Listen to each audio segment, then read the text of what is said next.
Did you read the book Legends and Lattes? Most likely, if you're here to watch this, since this is the second book in the coziest and rosiest and nosiest of this lovely, so far, duology, today we're going to talk about Bookshops and Bonedust, the follow-up, which is also the prequel to Legends and Lattes by Travis Baldree.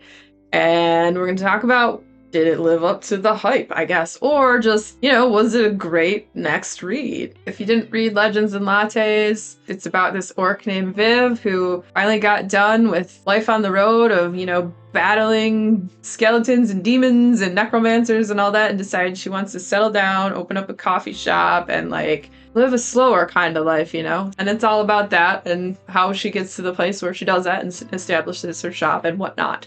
And so the next book came out, Bookshops and Bonedust. It is the precursor to this and some of Viv's life beforehand. She's out with the Rackham's Ravens and, they're chasing this necromancer. Varen the Pale is her name. Viv, she's this big, strong orc and she's barreling her way through in battle, and she's leaving her fellow people behind, and she's like, why are they being so slow, and blah blah blah. And she's young, she's still green around the gills, literally and figuratively, being that she's kind of a noob in the battle scene, but she's a big strong orc, invincible, right? She's fighting her way through, and all her people are in the back kind of fighting together and getting each other's back. And of course, the arrogance of youth and just not maybe fully thinking about what she's doing. She ends up getting stabbed in the leg. Real bad. Bad enough that finally the rest of the Rackham's Ravens catch up to her, and the head guy, he's like, fights off a couple of people around her and is like, stay here and try not to die, all right? After this happens, she's going to have to be laid up for some R&R, some rest and recovery, and this isn't sitting too well with her because this is what she wants with her life. She's battle ready and wants to go in head first. But, with age comes wisdom, and she's got a few lessons to learn, and this is going to be one of them. She comes to the town of Nook. So the Rackham's Ravens are they put her up in this lodge, a doctor comes, stitches up her legs and her wounds, and so she's gonna have to be laid out for a while. So the first couple of days she's staying at this inn, and it's run by this guy Brand, and she very antsy, and when she can finally get up and around, she has to use a crutch because her leg is jacked, and she tried to stand on it, but her knee just buckled, and so that's not so great. So she, wanders around the town, which is real small. There's not a whole lot there. At some point, she wanders into this bookshop that is run by this ratkin named Fern. Fern inherited the bookshop from her father and kind of run down, and it smells bad. It kind of smells like her Griffith, which is kind of a owl dog of sorts, is at least kind of what it seems like. And it looks real shabby. The paint's peeling. Viv goes and accidentally almost puts her crutch through the board in front of the shop. She goes in there because, she doesn't know what to do, and she's antsy. She's just used to being in battle. And she starts talking to Fern, and Fern ends up giving her a book to read. And honestly, hadn't really been a big reader before this. So she goes and takes this book and ends up devouring it, and it's about battles and stuff that a battle-thirsty orc might want to read and whatnot. As she reads this, she comes back and strikes up this friendship with Fern. Together, they start to slowly make this bookshop better so that it doesn't fail, because Fern at some point admits that, yeah, there's probably only about a month before this thing closes down.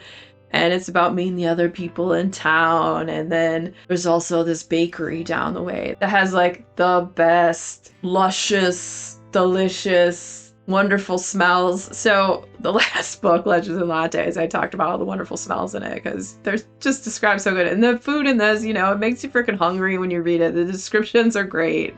And it's just so lovely. It's another cozy fantasy with a little bit of action in there. It's not too crazy. These characters are all so... you make a connection with them. You have Fern, who is trying not to lose this bookshop. that her father had loved and that she loves too.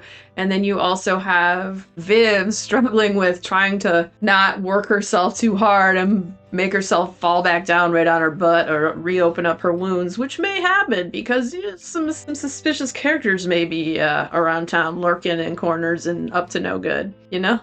You have that. And eventually, as the clientele slowly starts to trickle into the bookshop and as they do more stuff to reinvigorate life into it and make it better and get rid of the really smelly carpet and invite authors in to talk about their books and all that. It's just a lovely, cozy read. And it was a great follow-up, and you get more of a sense of Viv and who she is before Legends and Lattes, and it is awesome. And then if you read the afterword of the book, or the thank you part, Travis Baldree decides that this was not the book he originally intended to write, which is wild because this is the perfect book to go after Legends and Lattes. And what he described that he was originally going to write, it did not sound anywhere as interesting. And I think this was the perfect follow-up. So Bookshops and Bonedust, I freaking loved it. I thought it was so good. It was cozy and rosy and nosy. It had feel-good stuff with real-life situations. You know, there's also Viv has a love interest in this, but she's kind of tormented and torn between the fact that she is going to leave again, because that's like what she wants to do. That's who she is. She's ready to go back into battle, and she's going to leave this town and all these friends that she made along the way, which is